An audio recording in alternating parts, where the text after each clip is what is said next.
नमस्कार दोस्तों, हमारे चैनल पे आपका बहुत बहुत स्वागत है। और आज की कहानी है नौकरानी का सच। मेरा नाम कृतिका है। मैं और मेरे पति रोहन एक बड़े शहर में रहते हैं। उनकी सरकारी नौकरी है। शादी के बाद मैं रोहन के साथ ही उनके फ्लैट में रहने के लिए आ गई थी।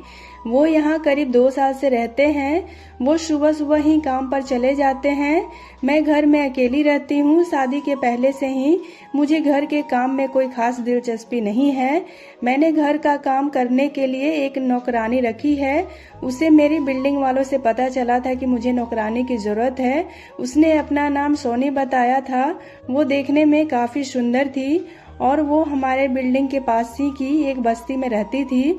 जब वो मुझसे काम के लिए बात करने आई तो मैंने उसे रख लिया और अगले दिन ही उसे काम पर बुला लिया।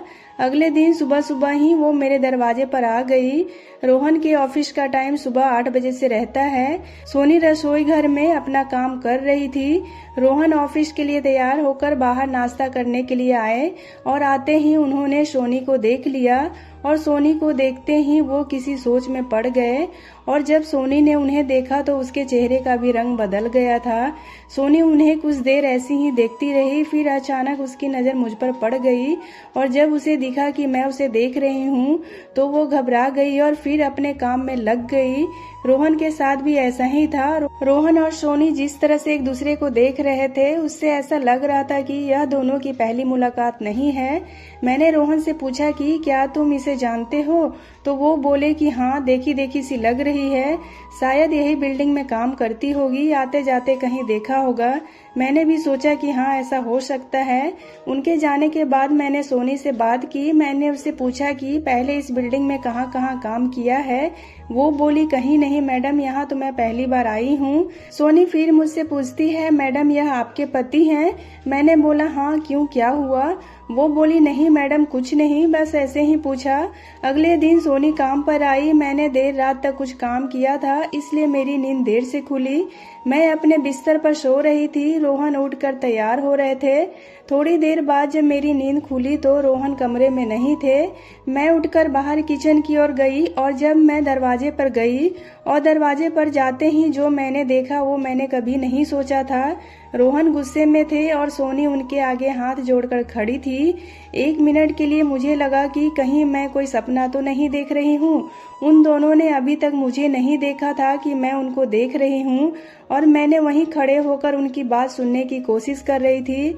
लेकिन तभी सोनी की नज़र मुझ पर पड़ गई और नज़र पड़ते ही वो घबरा गई और फिर अपने काम में लग गई।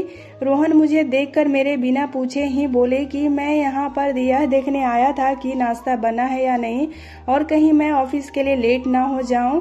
मेरे मन में अब शक आ गया था कि कुछ न कुछ बात तो जरूर है जो यह दोनों मुझसे छिपा रहे हैं। मेरे मन में अब कई तरह के विचार आने लगे थे। रोहन के ऑफिस जाने के बाद मैंने सोनी से पूछा, रोहन क्या बात कर रहे थे तुमसे? उसने कहा कुछ नहीं मैडम, उसने भी मुझे कुछ नहीं बताया। मैंने सोचा कि उसे नौकरी से निकाल देती हूँ, लेकिन फिर मैंने सोचा कि अभी उसे निकाल दूंगी तो पता कैसे चलेगा कि बात क्या है। मैं दिन भर यही सोचती रही और मैं सोच रही थी कि उनसे सीधे सीधे पूछ लेती हूँ। शाम को जब वो घर आए तो हम बैठकर एक साथ खाना खा रहे थे और सोनी किचन में खाना बना रही थी। मैंने ऐसे ही झूठ कहा कि दाल में नमक ज्यादा डाल दिया है, कैसा खाना बनाया है।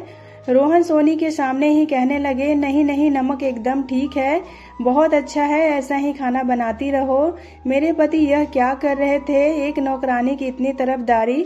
और रात में मैंने फिर सोचा कि उनसे पूछूं, लेकिन मुझे पता था कि वो यही फिर कहेंगे कि कुछ नहीं। और फिर रात को ही मैंने सुबह के बारे में सोच लिया था कि मुझे क्या करना है।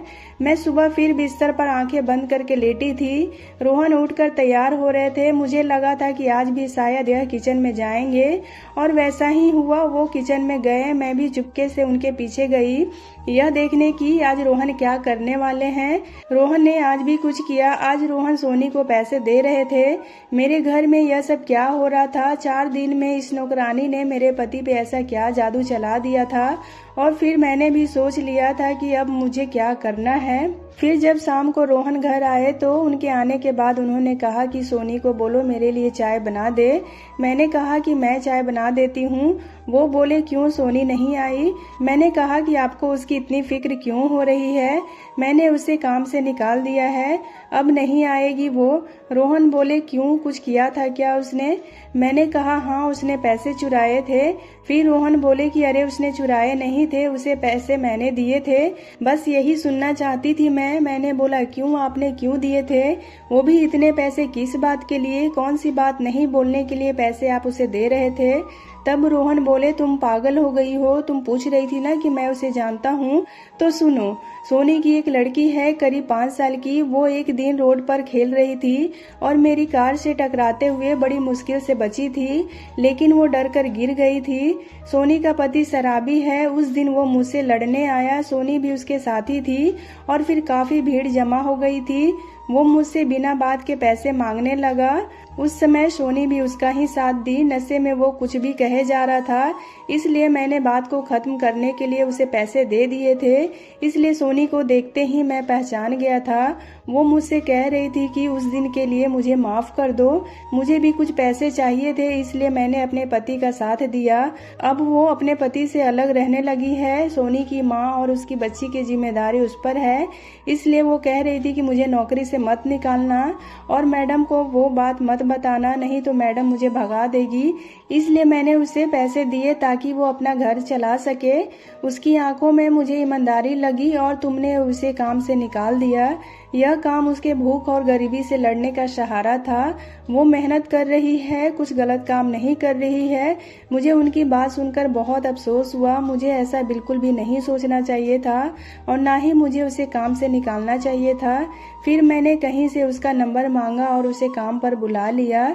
जब वो आई तो उसकी आंखों में आंसू थे। मैंने कहा कि तुमने तो मुझे बहुत कुछ सिखा दिया है, मुझे माफ कर दो। सोनी अभी भी हमारे यहाँ काम करती है और वो बहुत मन लगाकर काम करती है। उसकी बच्ची भी आती है, उसकी बच्ची भी बहुत प्यारी है और भगवान मेहनत करने वालों का हमेशा साथ देते हैं।